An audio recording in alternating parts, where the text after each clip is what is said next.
roughly 8 million Venezuelans. More than a quarter of the country's population has fled in the last 10 years. In January 2026, U.S. Special Forces stormed a military compound in Caracas in the middle of the night and captured Venezuela's president, Nicolás Maduro. He was flown to New York and charged with narco-terrorism. But here's what makes this story so much bigger than one man being taken out of power.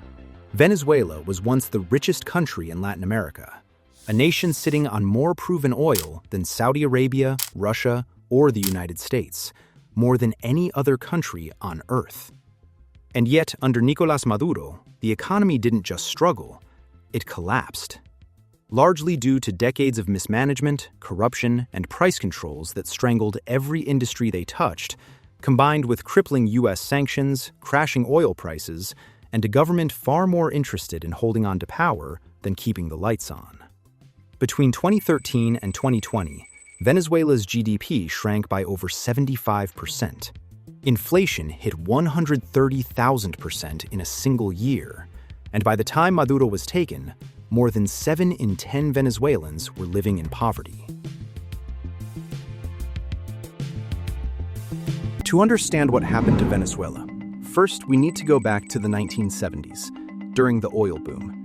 Venezuela was one of the wealthiest nations in Latin America, a founding member of OPEC, a country with beautiful beaches, fertile farmland, an educated population, and the largest proven oil reserves on the planet. At its peak in the early 2000s, Venezuela was pumping 3.5 million barrels of oil per day. That's more than Kuwait or the UAE. The money was everywhere. But then came a decision that would haunt them for decades.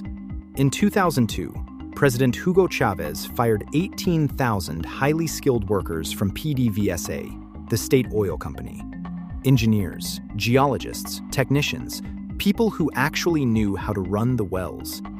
When Maduro took over in 2013, he inherited a country already buckling. Oil prices crashed in 2014. And instead of reforming, his government doubled down, printing money, ignoring the economy, silencing critics.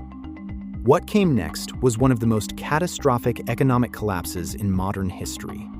Between 2013 and 2025, Venezuela's economy shrank by approximately 80%.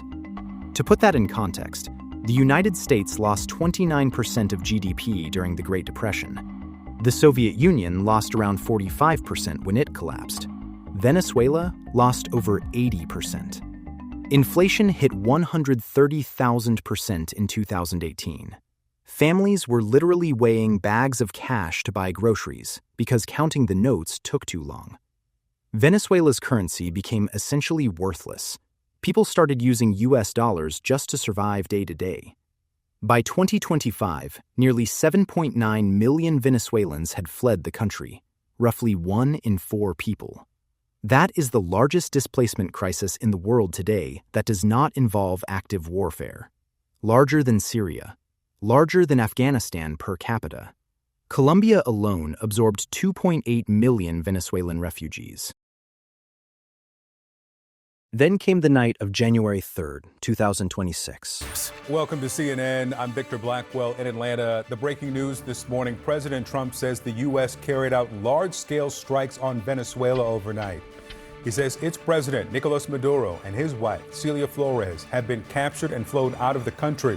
Both Maduro and his wife were indicted in the Southern District of New York on charges including narco-terrorism and cocaine importation.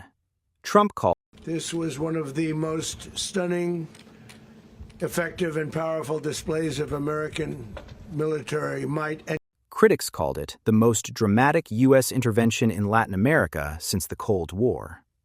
Either way, a 26-year era of Chavismo had ended in a single night. So the dictator is gone. The question now, does that fix anything? The answer, according to economists, is not quickly and not easily. Oil production, which collapsed from 3.5 million barrels per day to less than 900,000, doesn't just bounce back. The infrastructure is ruined. The engineers left. The refineries are in decay. Oxford Economics estimates that even in the best-case scenario, Venezuela's GDP would still sit 50% below its 2013 peak 10 years from now. But there are signs of movement. By April 2026, the IMF restored formal relations with Caracas for the first time in 7 years. Chevron and Repsol signed new energy deals. International airlines resumed flights. ExxonMobil and ConocoPhillips, both forced out under Chavez, are exploring a return. Oil output crept up to 1.09 million barrels per day by March 2026. Still far below capacity, but rising for the first time in years. And then there's the human question. 7.9 million people left. Will they come back? Some might, if stability holds and opportunity returns. But Harvard economist Ricardo Hausmann, who served as Venezuela's former planning minister, warned in Davos that what looks like stability today is still, in many places, repression. Political prisoners remain detained. Freedoms remain curtailed. The regime changed its figurehead. Whether it changed its nature, that's still an open question.